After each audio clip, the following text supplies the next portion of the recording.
Hello everyone and welcome to System Design 101. Before we begin, I want to give a quick introduction about what this course is going to be, the format of the course itself, as well as some of the different important things that you want to keep in mind in order to get the most out of this course. Now, many of you have heard of system design. It is something that all engineers need to know, especially as they become senior and senior plus. And more importantly, many of you might be here because you've heard about the system design interview in the FANG interview process. There are some things that I want to mention, though, about the FANG interview specifically, especially if you're here trying to prepare for the system design interview.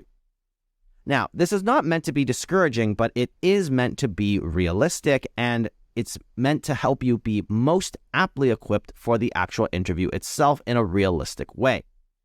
The interview is notorious for being hard.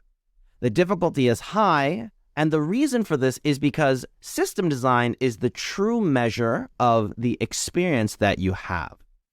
Many of the interviews that you do, you can kind of get away with learning about it in isolation or in a vacuum. What I mean by this is that when you do a coding interview or when you do one of the technical data structure algorithm type questions in the interview, you can practice them in isolation to some degree. Of course, experience helps, but generally speaking, they can be learned without a lot of work experience. System design is not that exact thing. System design is the truest measure of what project you've worked on, what architectures you've worked on, what scalability issues you've seen and solved from a high-level architecture standpoint, and it truly is designed to draw upon what your experience is. These interviewers that you have are some of the most experienced engineers, especially when it comes to system design, because they work on some of the largest, most reliable, and scaled out systems in the industry. These tech companies are some of the biggest tech companies, and a lot of what we know about system design has been reinforced by these exact companies.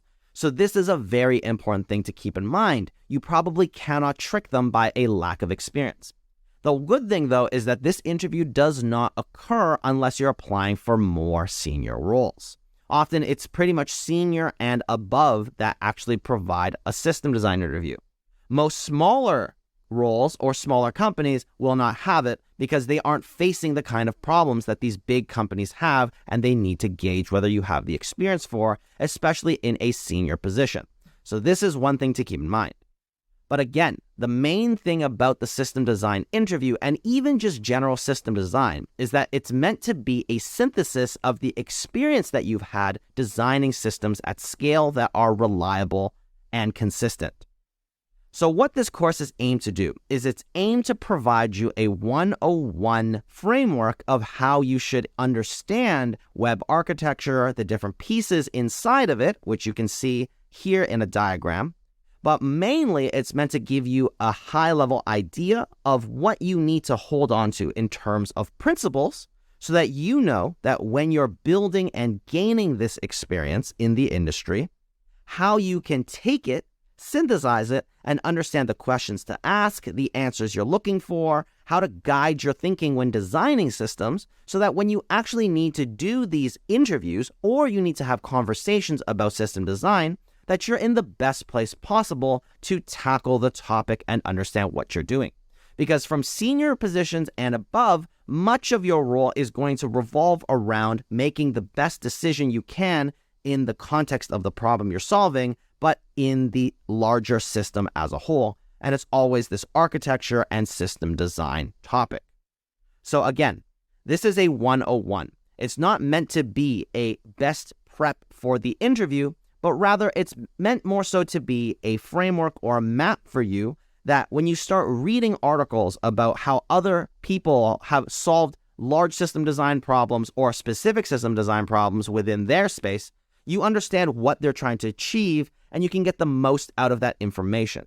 Because the best way for you to prepare for making better system design decisions yourself is to actually read a lot of things about system design. And throughout the course, I am going to sprinkle in a lot of different key articles that I found extremely interesting about different topics in system design. And as you go through the course and as you read these articles, I'm hoping that you'll get a better idea holistically of system design as a topic. The first thing we're going to do is we're going to go through this map one by one to understand what all these components are. Chances are, if you've worked as a software engineer, whether it be on the front end, the back end, the full stack, you'll have encountered a lot of these pieces before, except now we're going to dive into it from the perspective of high-level web architecture. So now that that's out of the way, let's dive in together. I'll see you in the next video.